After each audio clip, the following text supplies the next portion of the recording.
Welcome to our fourth of a series of talks on Saint Ita. I'm Connor, and together with Ellie, we shall recount some adventures in Ita's life. Let us begin with the first on her adventurous travels to Kilbarrameedon. On her journey from home, she passed by the townland of Carrickphilip. There, Ita encountered a number of fierce-looking druids on horses. They called out to her, asking the princess where she was bound for. Ita replied that she was headed for a wooded hill to build a church and to bring the light of the living God to the people. The druids told her that her gods had no power, but if she wanted to see God, they could show her a powerful god, for the druids had the magic to do so. Things suddenly turned sinister as the druid accused Ita of blasphemy and began to treat her like she was their subject. The chief of the druids would not allow her to go to her destination in the wooded hill, but Ita was in the good company of her knights to protect her, so a battle ensued between the 24 druids and the 14 knights. Ita's Kilmeedon warriors were beginning to tire in the battle, and their defeat seemed certain.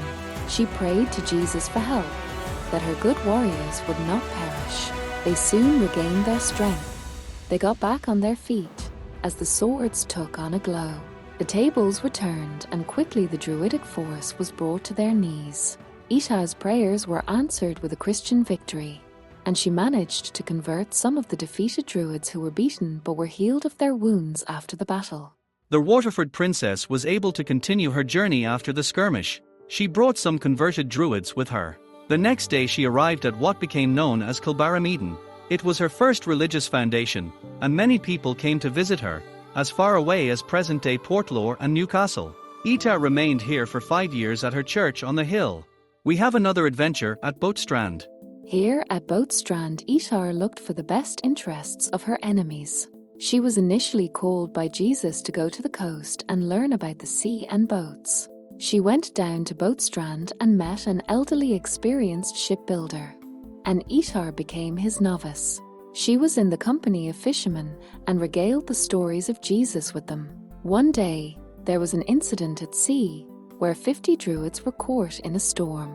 Their boat was near sinking point. Ita was at the seashore seeing their peril.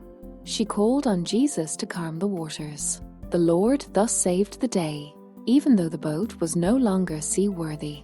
These druids, men, women and children did not convert there and then, but they marveled at the power of Ita, who explained that it was not her power, but the power of God who worked through her. This happened at Boatstrand, which was originally called in Irish, Tromeed O, which could mean, Strand of my young Ita.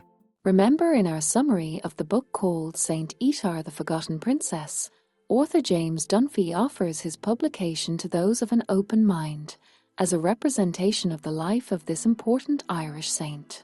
This book is not infallible, but the folklore within has good moral messages that we can learn and apply in our own times. We continue our series in the next audio number 5.